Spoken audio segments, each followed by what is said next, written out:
Hi guys, my name is Elle and welcome to my channel, Elle's a Name.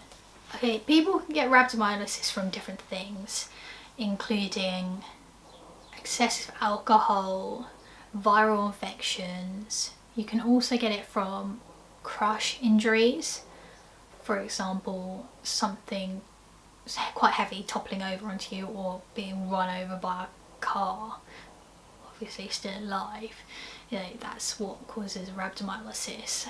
And then exercise, which was what caused mine. I'm still going tests, trying to see if I have anything specific that can lead me to get rhabdomyolysis quicker than other people, because I have been quite active in my life and I am a personal trainer and I've always trained, but on that one occasion I managed to get rhabdomyolysis, and they're wondering whether I have always had it and I just never knew, because you can have rhabdomyolysis and no symptoms occur, and my numbers were quite high. And at the moment I'm having tests done every 3 months roughly, blood tests. Those are my usual appointments, and one of my last ones came back at 3000 ck, which isn't high compared to what I got admitted with, but it's high in terms of normal values of what it should be.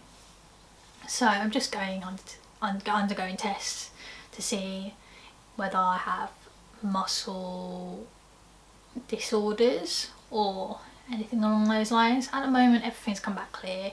I've had EMGs, which is nerve testing, that came back fine, and I've also had, I can't even remember what it's called, Ischaemic test, which came back okay. And that was horrific because they took a baseline sample of my blood, which the needle was like, it wasn't even a needle, it was a syringe that they filled, which is about this thick around here, and it was humongous.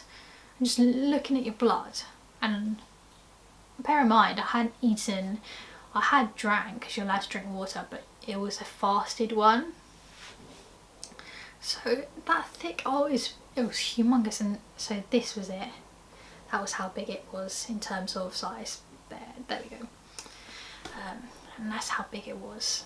It was just, yeah, it was, oh gosh, it just, oh, if anyone doesn't like anything graphic, just pause the video and skip ahead, or skip ahead quite a while. So the thickness of this syringe was quite big, so that's how big it was.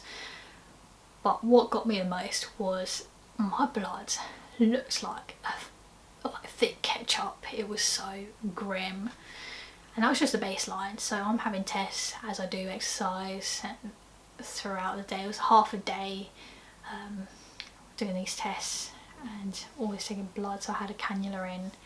It was not great. When I actually had rhabdomyolysis, I was at work, and it was funny at the time, and I still laugh about it. It's how I was walking. I literally could not walk. Normally you can't walk up the stairs when you have leg day, but I couldn't walk, period, like full stop. It was like you had an elastic band, and if you walked past a certain angle or stretch, so say you're walking, and if you walked like that instead of this, so like that, you're walking. So these are normal walks, because this was me at this point. So little tiny walks, because I can barely move. If I was to go like that, it felt like my muscles would just snap like an elastic band, whereas if it's old, that's how it felt. So it was so funny to see me go upstairs and actually just kept falling over. Okay, I was diagnosed with rhabdomyolysis at the age of 19.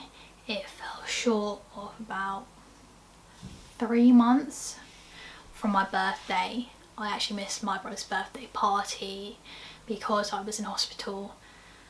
And rhabdomyolysis, I think, where people have seen me and they think I'm all okay, which I am, I'm pretty happy, all good. But it is an experience that does change you. It's not the easiest of experiences for me. I think I was lucky in terms of I dealt with the pain, if you say it was pain, because it was a little bit painful. On a scale of 1 to 10, I'd say it was about a 6 maybe. It was bearable. I mean, I've had things like, I don't know, other things that are more painful. I've had laser hair removal, that's what came to mind first of all, that are more painful than the muscle pains I incurred. But muscle pains I can deal with. It just got to a point where it was very uncomfortable because it felt like burning on my legs. I had rhabdo all over though, because I had an MRI on my 12th day before I left, and it showed myopathy, which is, I think, the muscle breakdown, but all around my back, my arms, because one day was leg day and the other day was back. So I had muscle damage throughout the body, but mainly my quads. They were hurting like on fire. Felt like my legs could just be amputated at any point, because that's how bad the pain felt at the time in terms of burning. But in terms of other pain, comparing it to other pain, you can't really compare it because it's totally different. So I'd rather deal with muscle pains than anything else. I think if you have a fear of hospitals, an overnight stay will be a whole new experience for you.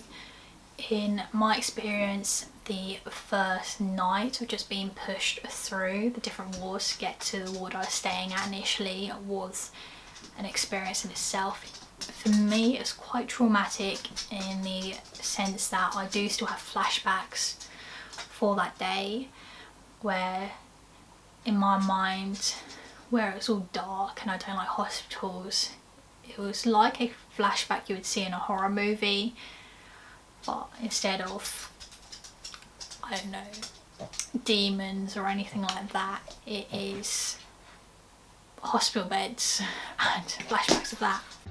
My advice to everyone out there, especially if you're into exercise, even the most elite athletes can get rhabdomyolysis. Most people don't know when they have rhabdomyolysis, so just be careful.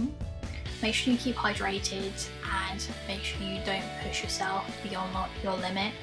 For me, that's quite difficult because I have quite a high pain threshold and I can push through most things. My mental ability is far beyond what I thought it would be, so I can just push through that barrier and not know. And I quite like that my mental ability is quite up there.